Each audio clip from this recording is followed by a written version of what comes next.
আল্লামা রইসুদ্দিনকে তথাকথিত mob justice করে অত্যন্ত নির্মমভাবে নির্যাতন করে থানায় সোপর্দ করে কতিপয় দুর্বৃত্ত সন্ত্রাসী। অতঃপর পুলিশি হেফাজতে তার মৃত্যু ঘটে। উল্লেখ্য যে আল্লামা রইসুদ্দিন ছিলেন সুফি ঘরানার একজন শান্তশিষ্ট নিরীহ আলেমে দ্বীন, খতিব ও ইমাম। আল্লামা রইসুদ্দিনের উপর যে পাশবিক নির্যাতন চালানো হয়েছে তা আইয়ামে জাহেলিয়াতকেও হার মানিয়েছে। অনলাইন মিডিয়ার সুবাদে যা গোটা বিশ্ব হতবাক বিস্ময়ে প্রত্যক্ষ করেছে। এরপর থেকে সুফি ঘরানার মানুষের হৃদয়ে রক্তক্ষরণ থামছেই না।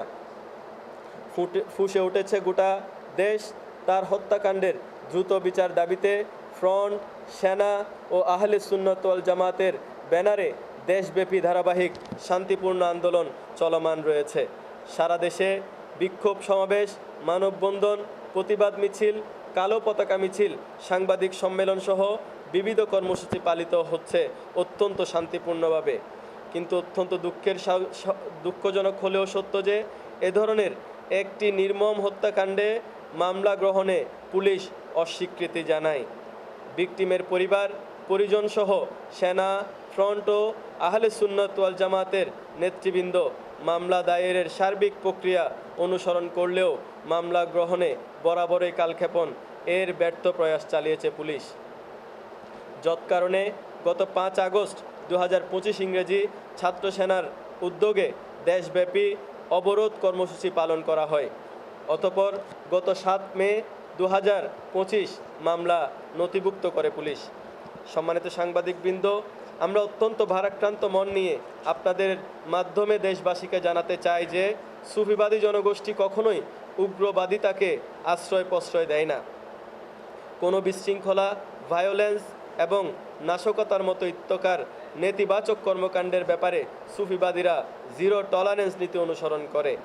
আমাদের রাজনৈতিক, অরাজনৈতিক যাবতীয় কর্মযজ্ঞ অহিংস।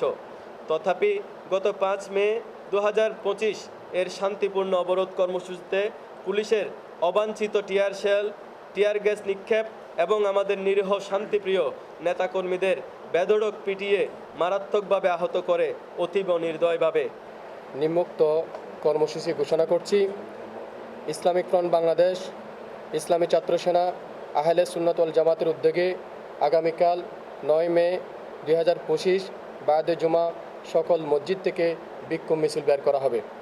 আগামী 12 মে 2025 সোমবার মাননীয় জেলা প্রশাসকের মাধ্যমে মাননীয় প্রধান উপদেষ্টা ও স্বরাষ্ট্র উপদেষ্টা বরাবর স্মারকলিপি প্রদান করা হবে। অতএব আশা করি আমাদের এই যৌক্তিক ও ন্যায্য দাবিসমূহ গণমাধ্যমের সম্প্রচারপূর্বক আমাদেরকে তথ্য করবেন।